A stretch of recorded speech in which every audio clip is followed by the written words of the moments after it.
Hi, this is Matthew Angel. I'm using Screencastify right now, which is a Google Chrome extension, to record this screencast of my common assignment and the lessons or lesson that I did with my partner.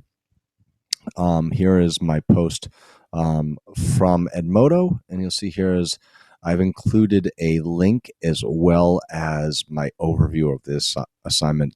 So in my work, I mainly support schools and the work that they do. So partnered with Kaidi Lee, and what we were looking into was trying to find a way to use flipped learning in professional development. And specifically, we work mostly around data and school assessments.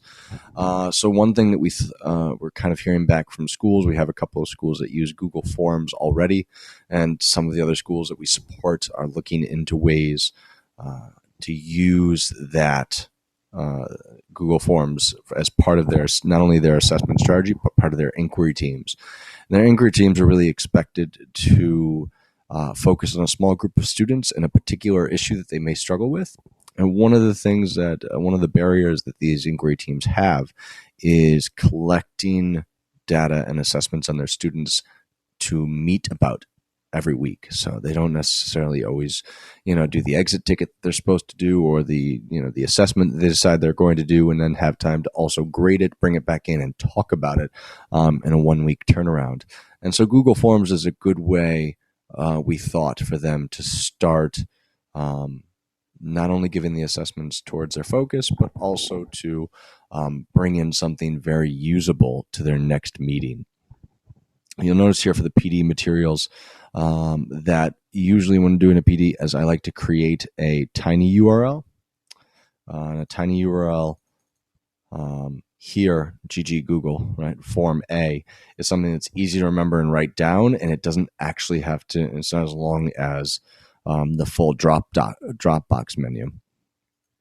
And then if we were to click that link from here, it'll open up a new tab. And in Dropbox here, we had all of the materials that all participants were going to use, including actually the flipped learning video on using Google Forms and assessments.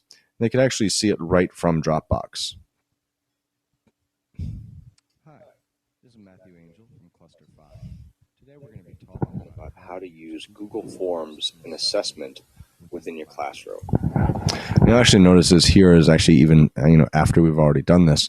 Now I kind of like Screencastify a little bit more just for straight screencasting.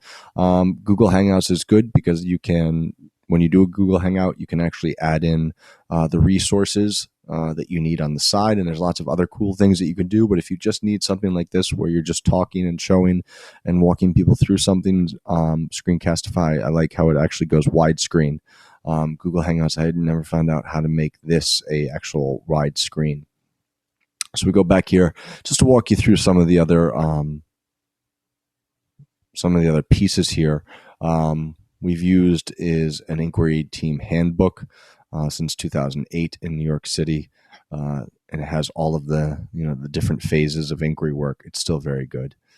We used these were pieces that we created for summer training when we did summer training for all 1,800 schools across New York City, and there's a data analysis protocol that we are always going to put forward as something they can use in their inquiry teams. It's easy because it's nice 4 steps. I suggest you take a look at it. And then also is whenever people are planning out assessments, they have a hard time sometimes grasping about what they should have on paper, what they should be planning out, how far they should have ahead. So this is just a sample assessment calendar. And again, this is from a training that we did over the summer for school teams, and we're just including them in here for them to hopefully continue their work, because we don't just want them using Google Forms, but we want them using it actually in these inquiry teams. So participants would come in, they would have had viewed the video, they would already gotten the link from the Dropbox, so they would have already had all of this piece, and they would have watched the video in here. And by the time that they got to there, they was always asked to bring their own assessment. So they brought their own assessment that they were using on their team, and they would work in their teams. We usually were in a computer lab. Sometimes there could be a laptop cart. There's lots of different ways you can do this, and the teams would be creating the Google form with us as we would be supporting them and the teams in the actual work to create it, helping them do some of the little things, such as adding themes to the assessments to make sure that they have the questions in the right order and it all visibly looks the way they want it to do, so that they could then take those assessments and actually support them in the classroom. Usually these are about 40 to 60-minute sessions. And what was really great is that administration could be right in there on the loop. They could follow up in the classrooms. They could follow up in the teams. They can ask to see the actual products. Teachers that were absent, was not or missed that day or missed that session for whatever reason, could easily make it up with the online materials and the other members of their team. What else am I forgetting here? Also, and also, it brings autonomy and authenticity to the work, as opposed to coming in for an hour to talk about Google Forms. They are actually, doing the work and actually doing the thinking and looking at how they were going to analyze the spreadsheet and what they were going to be looking for after they had conducted the strategies and given the assessment, so that they could identify their next steps more quickly. So overall, we thought it was a really good PD for them, and I think they got more out of it than had we done it a more traditional route, in which most teachers would have likely never walked away actually making a Google form if all we did was go over how to do it. So the fact that they could end up bringing in their own and making an actual project out of it was really good.